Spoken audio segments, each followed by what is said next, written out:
Hi, again, welcome to the next episode of our podcast series on AI, ML, and data science application in finance. Now, today's topic of podcast is a little different in the sense we would be discussing in today's episode AI, ML applications in climate risk, right? Now, climate risk is basically like a new evolving area, right? And again, to discuss about this, we have with us Sanjay. So Sanjay, thanks once again for joining and taking your time out. Always a pleasure to have you. Same. Right.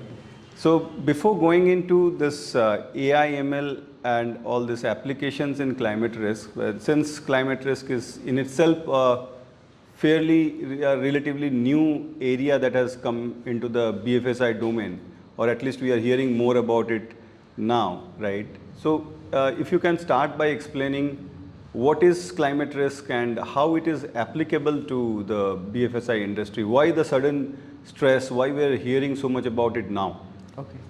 So it's a topic, as you said, which should have been a topic of interest already a few years back. Absolutely. But it's never too late.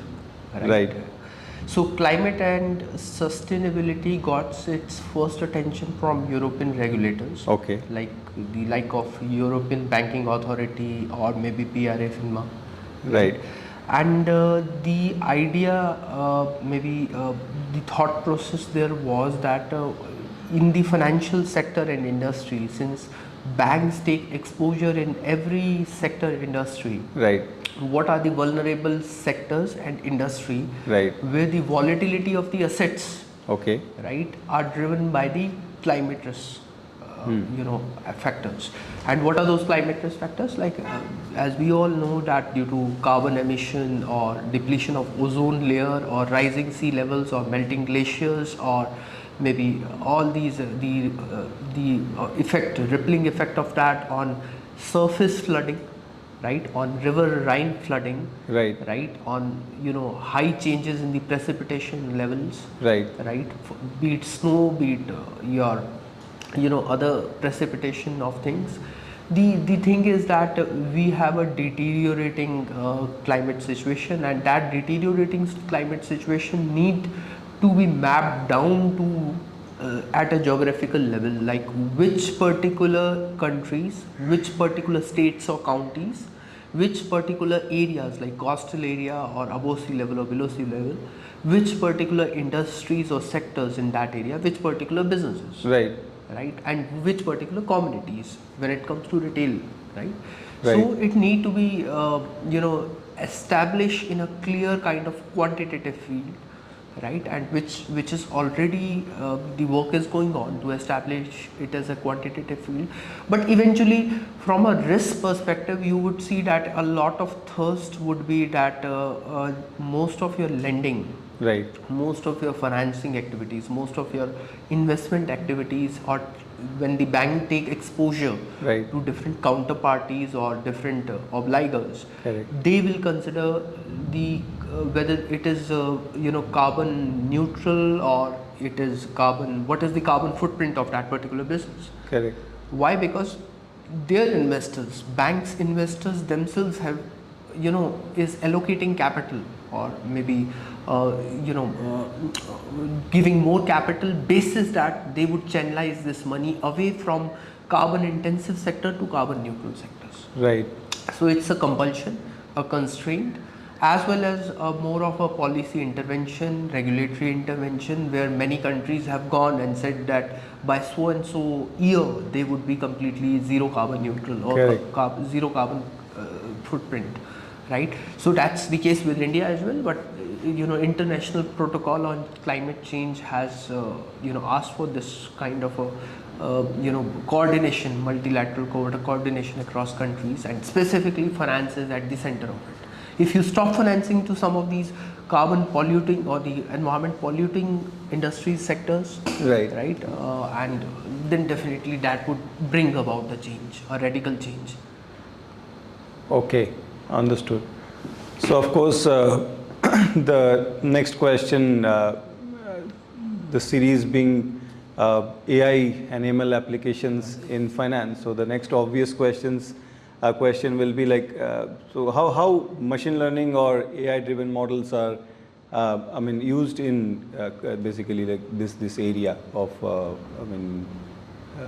Okay, so as we spoke just that the climate risk or climate sustainability as a topic is at the sweet spot.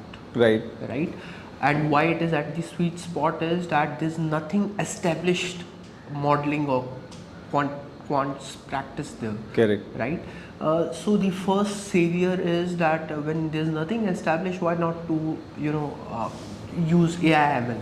Okay. Because any which way in other established practices, the AI/ML is anyway disrupting. Right. We don't want to create something today for next few years which would be disrupted later on. Correct. So let's build AI/ML model. So that's the business case.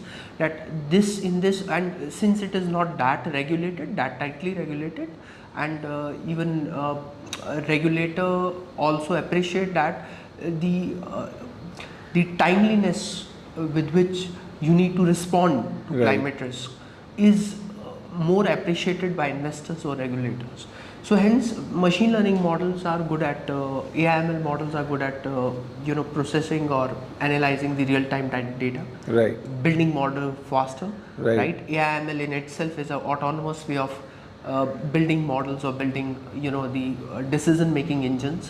So it plays to the tune that AI/ML is suiting to the requirements of climate risk.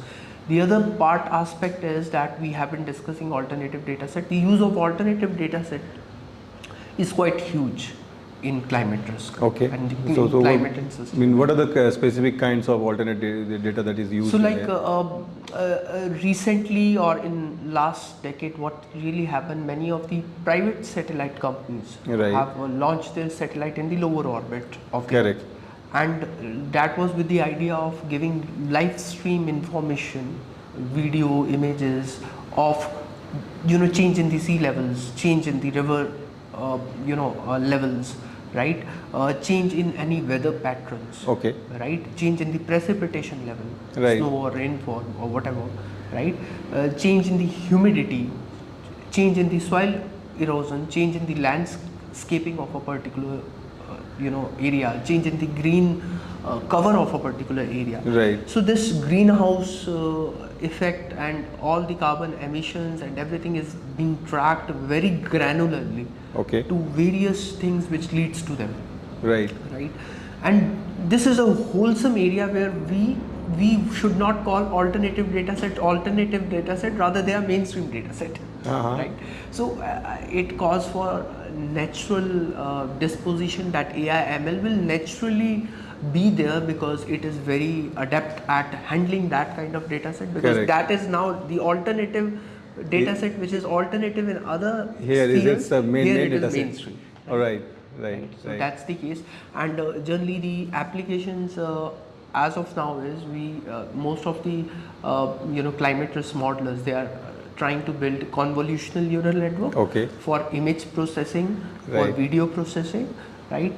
For satellite signals, they are using recurrent neural networks. So a lot of deep learning is used there.